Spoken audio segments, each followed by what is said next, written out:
बिस्मिल्लाहिर्रहमानिर्रहीम। नाज़रीन, ग़िज़ा कितनी देर में हज़म होती है? हम मुख्तलिफ़ चीज़ें खाते हैं, गोश्त खाते हैं, सब्ज़ियाँ खाते हैं, फल खाते हैं, मछली का गोश्त, बकरी का गोश्त, हर तरह की चीज़ खाते हैं। हमें पता होना चाहिए कि कौन सी ग़िज़ा कितनी देर में जिस्म में हज़म हो जाती है और उतनी देर में हज़म हो जानी चाहिए।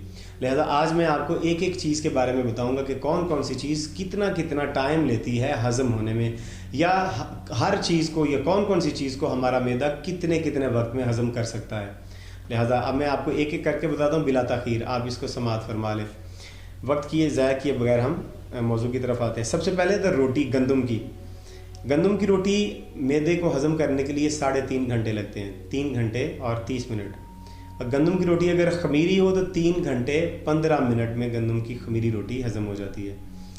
ये जो सफ़ेद आटे की रोटी है, मैं उसे गंदम की रोटी नहीं कह रहा हूँ। गंदम की रोटी वही है जो गंदम का आटा हम खुद पिसा के लाएं। जो बाज़ार से सफ़ेद आटा मिलता है वो आटा शुमार नहीं होगा। जौ की रोटी भी 3.5 घंटे में हज़म हो जाती है। बाजरे और मकई की रोटी 3 घंटे 40 मिनट में हज़म हो जाती है। आलू 3 घंटे में हज़म होता है। पुलाव, सब्जियों का पुलाव अगर हो तो वो भी 3.5 घंटे में हज़म हो जाता है। अगर आपने गोश्त वाला पुलाव खाना हो तो उसके साथ फिर आपको सलाद भी ज़्यादा मिकदार में खाना पड़ेगा, क्योंकि गोश्त और चावल का कम्बिनेशन अच्छा नहीं है। गोश्त और चावल अगर बफ़र्ज़ माहौल खाने भी हो तो उसके साथ सलाद खाएं ताकि वो उसको हज़म कर सके अच्छी तरह से। साबूदाना 1 घंटे 45 मिनट में हज़म होता है, इसलिए मरीज़ों को साबूदाना दिया जाता है, छोटे बच्चों को साबूदाना दिया जाता है, या जो मरीज़ बेड पे पड़ गए उनको भी साबूदाना दिया जाता है, क्योंकि ये बहुत ज़ूद हज़म है। 1 घंटे 45 मिनट में हज़म हो जाता है, फ़ौरी जिस्म को ताकत देता है। उसके बाद अक्सर सब्ज़ियाँ भी 3.5 घंटे में हज़म होती हैं, और कुछ सब्ज़ियाँ जो ज़्यादा टाइम भी लेती हैं और कुछ कम टाइम भी लेती हैं, जैसे आलू 3 घंटे में हज़म हो जाता है। मीठा सेब 1 घंटे और 30 मिनट में हज़म हो जाता है, और इसके अलावा अक्सर मीठे फल भी 1 घंटा और 30 मिनट में हज़म हो जाते हैं।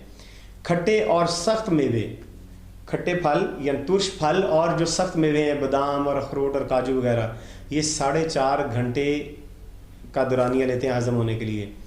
हिरन का गोश्त हज़म करने के लिए मैदे को 1 घंटा 30 मिनट चाहिए। हिरन का गोश्त बहुत नरम नाजुक होता है, इसलिए जल्दी हज़म हो जाता है।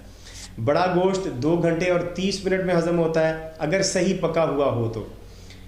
गोश्त मुर्ग वो 2 घंटे 45 मिनट लेता है हज़म होने के लिए, और बकरी का गोश्त पूरे 3 घंटे लेता है हज़म होने के लिए। अभी ये मैंने आपको आधी लिस्ट बताई है।